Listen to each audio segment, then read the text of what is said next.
Hello, my dear Scorpio. Welcome back to Practical Mystique. Ngayon ay alamin natin kung ano ang mensahe sa iyo ng Pumay Kapal para sa buwan ng Abril 2024. So, let's dive in. Pasensya na talaga sa mahabang panahon na hindi ako nakapag-tarot reading para sa sign na Scorpio. I'm so sorry for my long absence. Kasi madaming pinagkakaabalahan sa trabaho. Pero ang mahalaga is maipabatid ko sa iyo ang mensahe para sa iyo.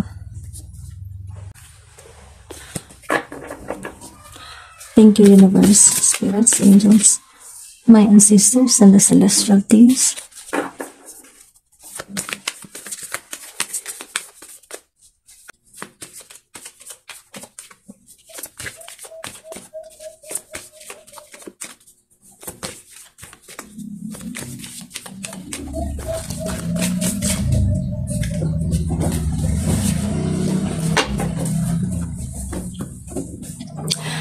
Okay, so ito na lahat yung mga cards para sa iyo, my dear Scorpio.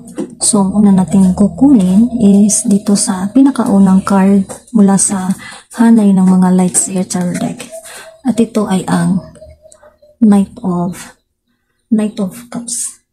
Ang Knight of Cups ay isa sa mga emotional water energy. So, ito ay may kinalaman sa iyong relasyon sa ibang tao or yung mga taong karelasyon mo, maaring asawa or nobyo or nobya. Sinasabi dito na parang nawawalan ka ng gana or nawawalan sila ng gana sa'yo kasi siguro lumalabas na yung tunay na attitude mo, parang ganun. Pero hindi naman lumalayo yung kabayo sa iyo. So, ibig sabihin, nandyan lang sila para tulungan ka. Okay. Ang katabi ng Knight of Cups in reverse ay ang Three of Cups in the upright position. So, dalawa ng cards mula sa emotional water energy. Okay, so ibig sabihin, meron kang mga kaibigan na handang tumulong sa iyo. Hindi ka nila pababayaan. Kung nakikita mo, naghahawak-hawak yung mga kamay nila. So ibig sabihin, kinukumutan ka nila para ikaw maging komportable sa iyong sitwasyon. Habang kayo ay abalang-abala sa inyong mga personal na mga layunin sa buhay.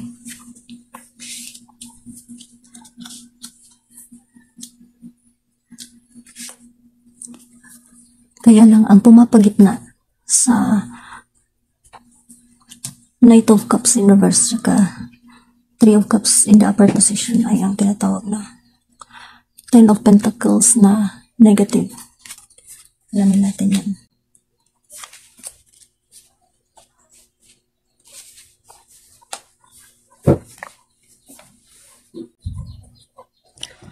Okay. A crisis awaits you in the area of moral values or family harmony. Talk sincerely with those who are important in your life and you will lessen the impact of what might happen. Avoid divisions, misunderstandings, and quarrels by limiting your willingness to provoke them. So, ito ngayon, confirmation ka na meron mga tao na matapat sa iyo. Mga taong faithful sa iyo, willing ka nilang tulungan.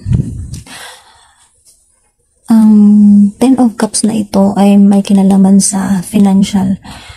Nagkakaroon ka ng crisis sa ngayon. You are experiencing crisis this time, especially your emotional aspect. Malungkot ka, galit ka, or naiinggit ka sa iba, or anuman klaseng low vibrational emotions ang nararamdaman mo sa ngayon. Pero sa Ten of Cups na negative na ito, pinapayuhan ka na huwag mag-atubili na maghingi ng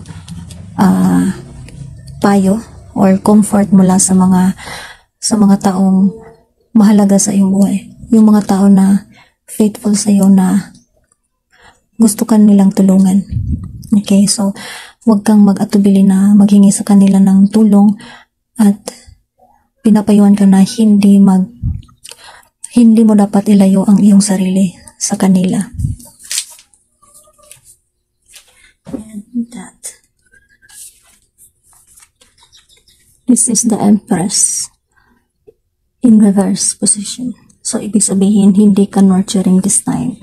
You are not possessing the Empress energy kasi nga, punong-puno ka ng negatibong emosyon.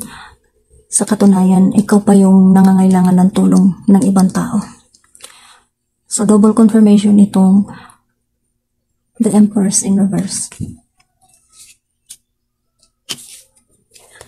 And we also have here the Six of Cups na negative.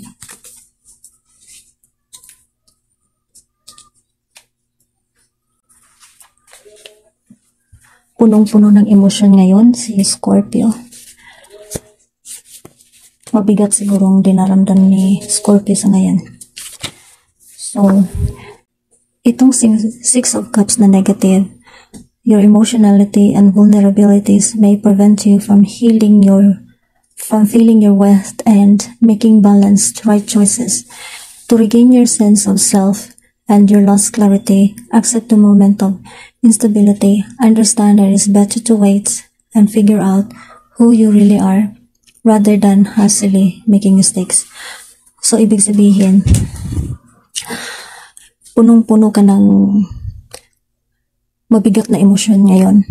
Kasi meron kang Knight of Cups in reverse, meron kang Ten of Cups na negative, tapos meron kang Empress in reverse, at saka Six of Cups na negative. So, ibig sabihin, hindi ka masaya sa buhay mo ngayon, hindi ka kontento, naiinggit ka sa iba, galit na galit ka sa ibang tao. Kasi, yung galit mo sa ibang tao ay nagsisimula yan sa inggit. Ngayon, dahil ganito lahat yung mga emosyon mo, nadidrain din yung financial aspect sa'yo. Okay? Ibig sabihin, ngayon na naranasan mo ito lahat ng mga low vibrational energies, pinapayuhan ka na maghintay, matuto sa leksyon mula sa iyong karanasan, at naisin na baguhin ang iyong pag-iisip at yung emosyon. Try to change the narratives kesa naman sa patuloy mong damdamin ang emosyon na yan, at ang mangyayari sa iyo, mag-overthink ka hanggang sa overthinking mo na yan, makakagawa ka na naman ng panibagong mali na desisyon, or bagong kasalanan na naman, parang ganon. So, you better wait and learn from your mistakes. Do not do something which may just create another mistakes. Okay? So, next.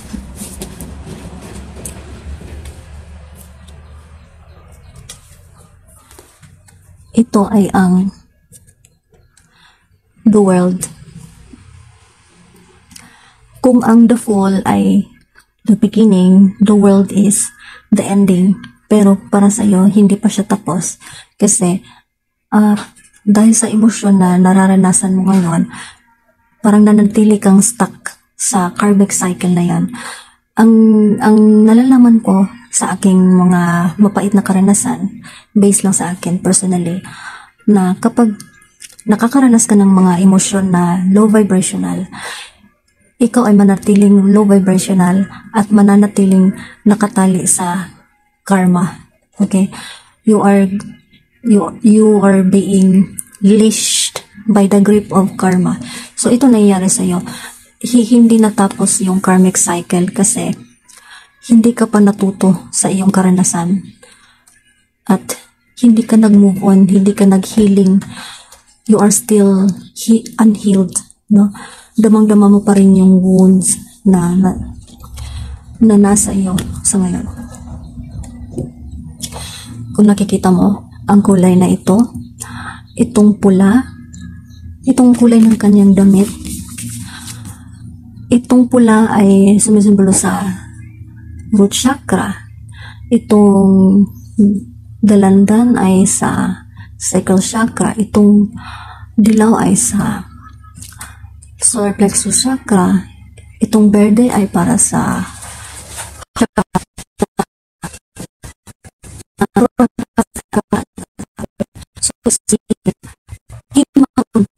karmic na ito.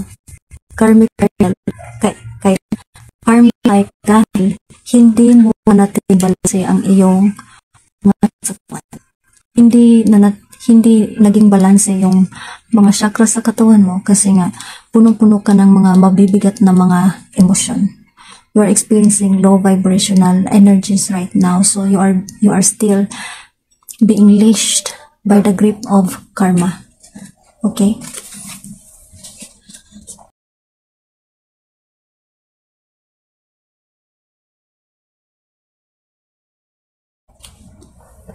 Tapos ito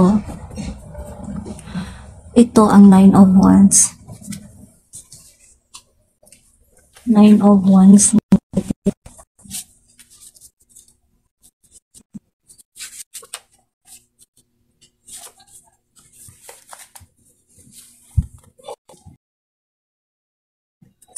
Nine of Wands na positive. Breathe and then rest for a while. This will prepare you for the ultimate battle, whether it be internal or in work relationships. You will find new direction and unexpected possibilities that surprise even those who know you well. Courage, determination, and knowledge of the world and yourself will help you win. So kung makikinig ka sana sa payo ng universe, magiging okay din ang lahat. Kung natuto ka sa mga karanasan mo ngayon, kung natuto ka sa siklo ng iyong karanasan sa buhay ngayon, at ginawa mo ang paglunas ng sugat mula sa trauma sa nakaraan, kung nag-healing ka, self-healing at saka shadow work, malalagpasan mo itong karmic cycle na ito. At saka, mawawakasan na yung tali ng karma sa iyo. Pero, yun ay mangyayari kung makikinig ka sa payo ng universe, kung makikinig ka sa kanyang babala or paalala. And with that, wow, maganda. 6 of Wands. 6 of Wands ay may kinalaman sa pagkapanalo sa isang patimpalak. So, mabuti kung malalagpasan mo talaga ang karmic cycle na ito, mawawakasan or malalagpasan mo itong mga negatibong emosyon. So, ibibigay sa iyo ang premyo na nararapat para sa iyo. Kaya lang, in between the world, universe, at saka 6 of Wands in the upright position, ay meron tayong the world na negative.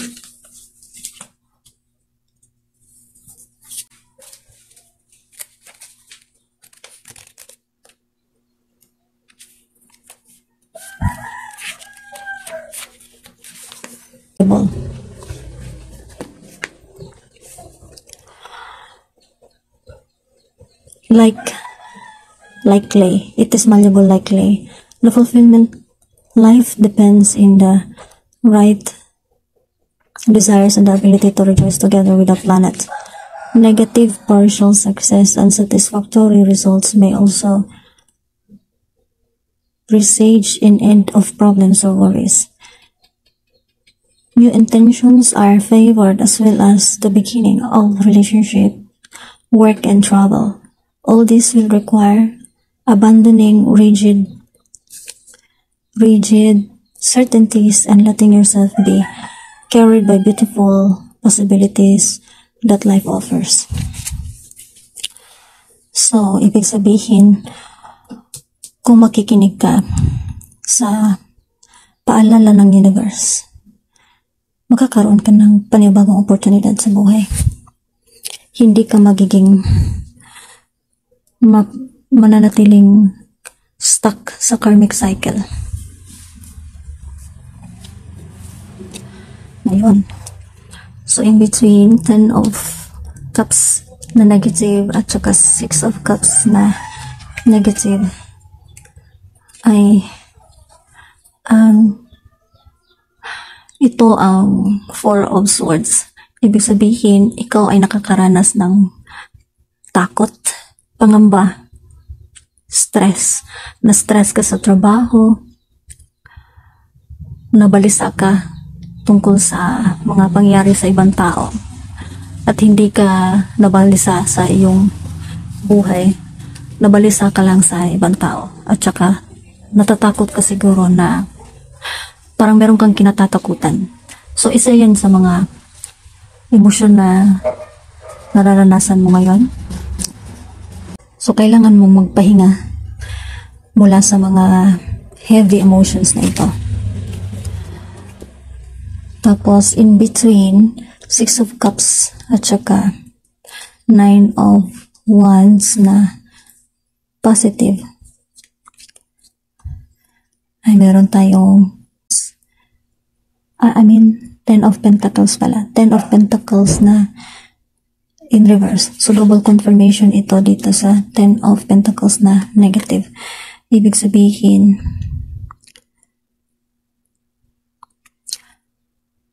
upright ito. Hindi pala 10 of Cups na negative. This is about financial blessings. So ibig sabihin na kahit nakakaranas ka ng low vibrational emotions, maraming paraan ang universe para matulungan ka financially. Tapos 9 of Wands at saka the Devil. Teka, alamin muna natin yung the Devil. The Devil na negative.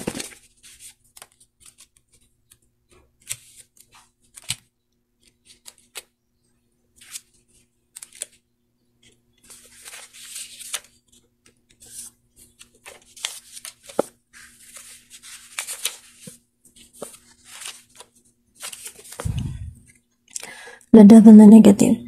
You have taken upon yourself the magical power. Okay. You have forgotten the light of the world and how to turn on inside you. You may be hypnotized by pleasure, subjugated. Also have forgotten the light of the world and how to turn it inside you. You may be hypnotized by pleasure and subjugated by the magnetism of others. You may have addictions to substances, be enslaved by money, and crave power and glory. You do not fully deserve the journey through the underworld. Should teach you a lot if you survive to emerge again. Ibig sabihin,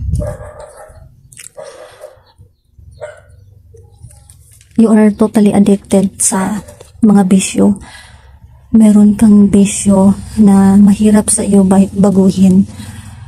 Parang nalulung ka sa alak, nalulung ka sa mga pinagbabawal na droga, or nalulung ka sa kasamaan na gusto mong gagawa ng hindi ikakabuti sa ibang tao. Tapos pinapayuhan ka ng universe na itigil mo na yan para mapanatiling ma-attract sa iyo ang abundance ng universe. So ang nangyayari, hindi matapos-tapos ang karmic cycle sa iyo, sa buhay mo, kasi nanatili kang lulong sa ganong nakagawian mo na pag-aasal. Tapos, in between, Nine of Wands na negative at saka the Devil na negative ay ito, the Knight of Cups in the upright position. Ito ay opposite dito sa Knight of Cups na in reverse mula sa Light Seer Tarot deck. Sinasabi dito na magkakaroon ka ng invitation mula sa ibang tao. Invitation to take your action. You are invited to follow your heart. You are invited to be gentle. Pinapaalala ka ng universe na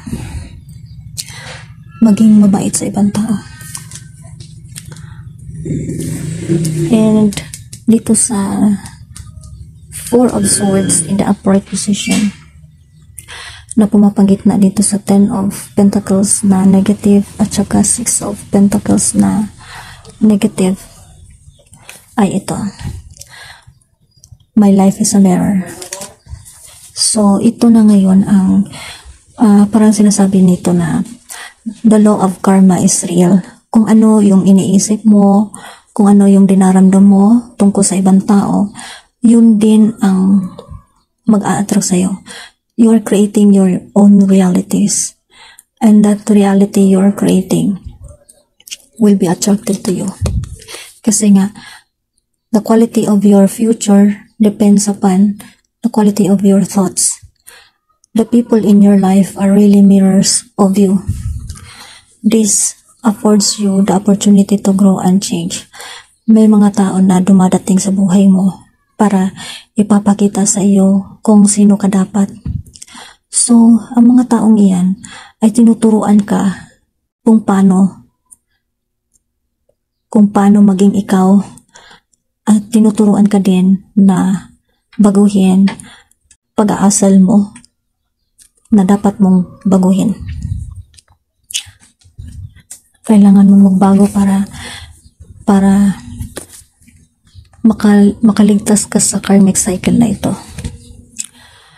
And to do that, to release yourself from the grip of karma is you need to balance your masculine and feminine sides.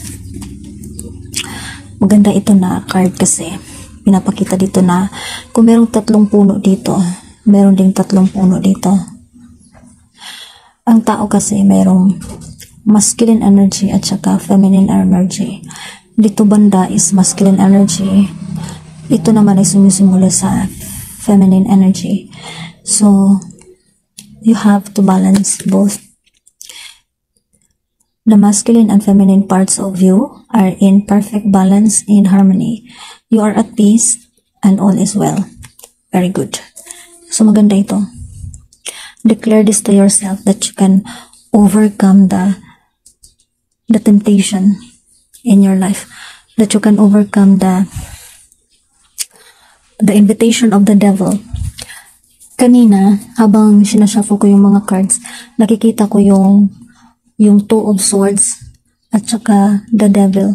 Yung the Devil, sinasabi doon na ikaw ay naguguluhan ngayon kung ipagpapatuloy mo pa ba ang kagustuhan ng demonyo na gawin mo ito, gawin mo ito, gawin mo ito. Or kaya, putulin mo na yung nakagawian mo na pag-aasal sa pananakit ng ibang tao.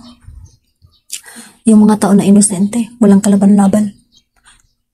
So, ang sitwasyon mo ngayon ay itong Two of Swords na ibig sabihin, nagdadalawang isip ka kung sundin mo ang paghihikayat ng demonyo para gawin mo ang pananakit sa ibang tao, being the narcissist, or ang kabilang dako is baguhin mo yung sarili mo dahil marami ka nang naranasan sa nakaraan. Marami kang dumaan ka sa maraming pangyayari na kung saan tinuturuan ka kung sino ka dapat at ano ang dapat mong baguhin sa buhay mo. So you are in the two sides, no? That is your situation right now, that you are confused. Naguguluhan ko kung alin ang pipiliin mo. Sundin ang demonyo or sundin mo kung ano ang itinuturo sa'yo ng intuition mo. Now, in between this, life is a mirror and I balance the masculine and feminine is this one. Defend. Ang mensahe sa iyong kaluluwa is ipaglaban mo ang iyong kaluluwa mula sa dimension. Kasi kapag triggered yung ego mo, makakalimutan mo yung mission mo, yung inner compass mo, which is yung kaluluwa. So, you need to defend your soul, save your soul from the influence of the devil. And to your mind is accept the reality, the situation. And to your physical aspect is let your feelings tell you how to do. Okay, so accept the consequences of your past mistakes and move on from it in order to attract the Ten of Pentacles in the upright position. Okay, so sana inaasahan ko sa iyo na hindi ka magdalawang isip na sundin ang itinuturo sa iyo ng intuition mo. So before I leave, let me express my supplication to you, dear universe, spirits, angels, and sisters, and the celestial team. Please help all the Scorpio signs to give them clarity and encourage them to follow your advice, to listen to their intuition, to change the narratives, to change their attitude, to leave their vices, to release themselves from the grip of karma, so that they may receive the Ten of Pentacles and the Six of Wands. Thank you so much for all the important lessons, and may these lessons be meaningful in the sense that they can apply the lessons that they need to learn.